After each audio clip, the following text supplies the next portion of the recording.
The New York Post is a 200-year-old paper. The New York Post has been around and is one of the largest papers in America. This is not the National Enquirer that social media and mainstream media are suppressing. This is one of their own, and they seem just fine with that. So this is the hypocrisy of the swamp and of the leftist media, and it stinks.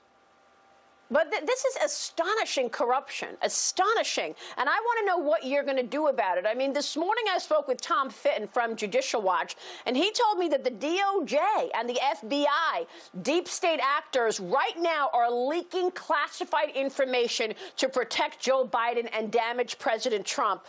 They leaked to NBC News, FBI investigating Russian connections to the laptop to try to muddy the waters. We know what has taken place on social media. And then there's all this ballot fraud. We have a list of areas of this country where 100,000 ballots were thrown in the garbage here, another 50,000 thrown in the garbage here, Brooklyn, Ohio. The list is long. We have it. We'll show it. What are you going to do about it?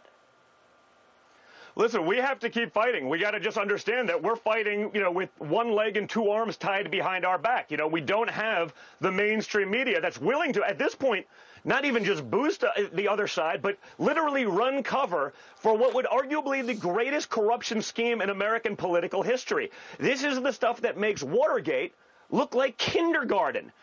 And then you combine that with the Obama administration and the Biden administration working with the highest level of the FBI and the CIA to knowingly peddle the disinformation campaign gathered from what they knew was a former Soviet asset and probably still a Russian asset.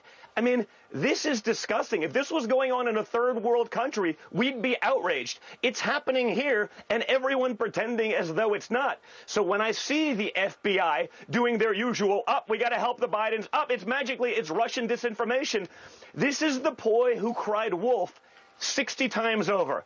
This is their go-to plan. They run and they do that. They refuse to acknowledge their own corruption. And the reality is, I think, when Donald Trump wins, he has to break up the highest level of the FBI. He has to get rid of these things. And more importantly, maybe break up the swamp in general.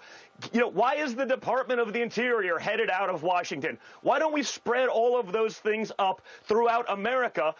And maybe these people and leaders, and I use that in very loose air quotes, can actually be more around the people that they truly represent rather than being controlled by the swamp that we now recognize is totally corrupted and totally broken.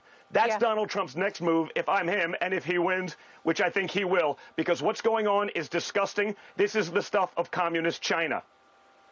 It's absolutely extraordinary. Christopher Wray sitting on it at the FBI, Gina Haspel at the CIA, trying to stop dissemination of information. I suspect these two will be among the first resignations should President Trump get that second term. Donald Trump Jr., it's great to see you this morning. Thank you, sir.